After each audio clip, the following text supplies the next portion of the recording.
Married at First Sight Australia is back, and I have to say, Married at First Sight I think is my favourite reality TV show of all time. Episode 2, our couples were Katie and Tim and Jamie and Dave. My first impressions on Katie is that obviously she is such a caring person. She obviously has such a big heart, but has found it kind of hard to find love. She's been single for over 10 years, but I do really hope that she's not going to lead with her insecurities and her fears of being rejected, because we have seen in previous seasons that really does affect a lot of the relationships when they lead with that. She seems like the type of woman that producers put in there to get hurt and for entertainment purposes, which is never a good thing. I really held out hope that she wasn't going to be that. Unfortunately, production do it every year, and I'm angry that Katie was this season's person. My first opinions on Tim was that he was a caring PE teacher.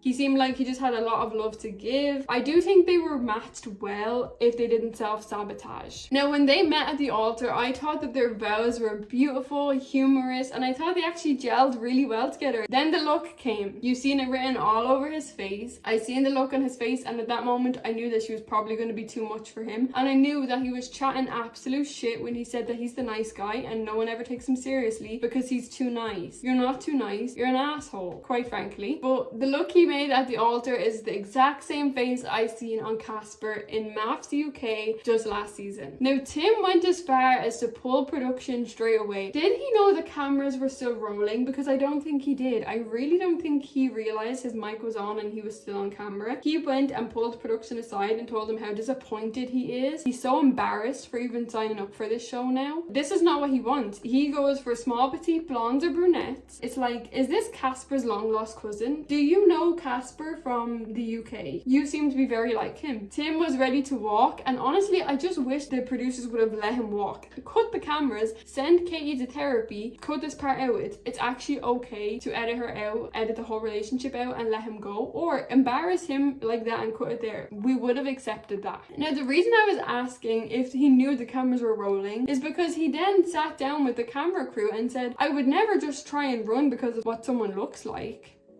But that's what you just did on 4K. This whole situation, it really is Emma and Casper copy and paste. Katie knew straight away. She asked him up front, like, what's going on? He kept pulling away from her. He kept revolting. Like, if she would even go to hug him, he was like throwing himself in the lake. He even embarrassed her in front of her whole family. When she confronted him and asked him, this is how I'm feeling, is it true? He was like, no, of course not. Why not just tell her up front? Of course, you know why he didn't? Because he waited until production left, cameras were off, and then he went and knocked at her door off camera to tell her how he felt. He decided they weren't going to sleep in the same rooms on the night of their wedding. We don't know what he told her because the cameras were off. When they turned them cameras back on the next morning, you could tell Katie had not slept and she had a restless night with a lot of tears. Now, he told her he's still willing to go on the honeymoon, but it's completely up to her. And in that moment, I was screaming at the screen because why didn't she leave? Why did she choose to continue to go on the honeymoon? And this is where I kind of start to disconnect from these women, because you should have left. Go, leave, run, in fact. Like, why are you getting on a plane and going somewhere with this man? He couldn't even stay in the same room as you. Go home. But she went on the honeymoon. I don't understand why she thinks that there still could be a chance. It's just going to cause her so much more pain. He sat in front of her and he said, I usually feel the spark with quiet, shorter women. Maybe blonde, brunette. It doesn't really matter. It doesn't really matter. So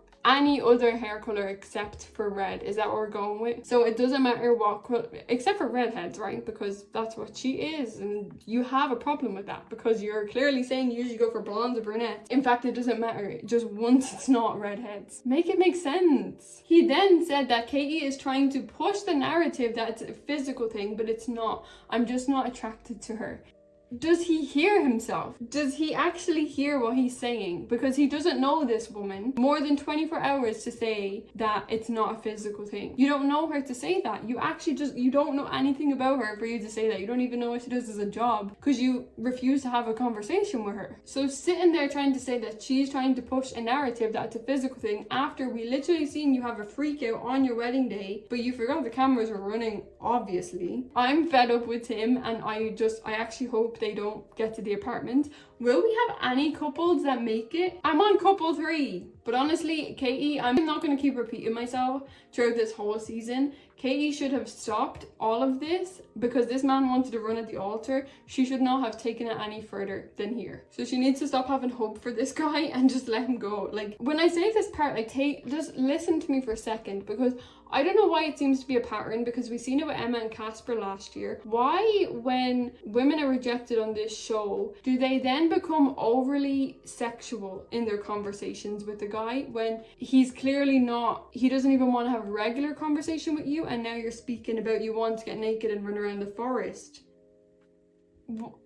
Do you see what I mean? Like, it's actually, at this point now, it's two sides. It's like, y'all need to leave. Production actually needs to send them both home. Save us the headache. Then we've got Dave and Jamie. My first impressions on Dave is that he was kind of a shy, insecure, reserved guy. And not insecure in a bad way. Like, he was just very reserved, maybe a little bit anxious. He looks the total opposite to how he is. He's completely tatted. He's like 6'6". He's like the friendly giant. The definition of a friendly giant, but when you see him on the street, you would think the exact opposite. I think that's what he's going for though, because that's how he introduces himself. He's got a really big dog though that I love. His dog was adorable. My first opinions on Jamie is that she was a very outgoing and outspoken girl. She's definitely not afraid to be herself, and I love that for her. She doesn't seem to take life too seriously at all, and she's just having fun with it. They do seem like opposites, but they're almost looking for the opposite of each other. They both said they were looking for someone to bring the other side of them out, so they could be a really good match. Walking down the aisle, Jamie showed me that she's clearly nuts.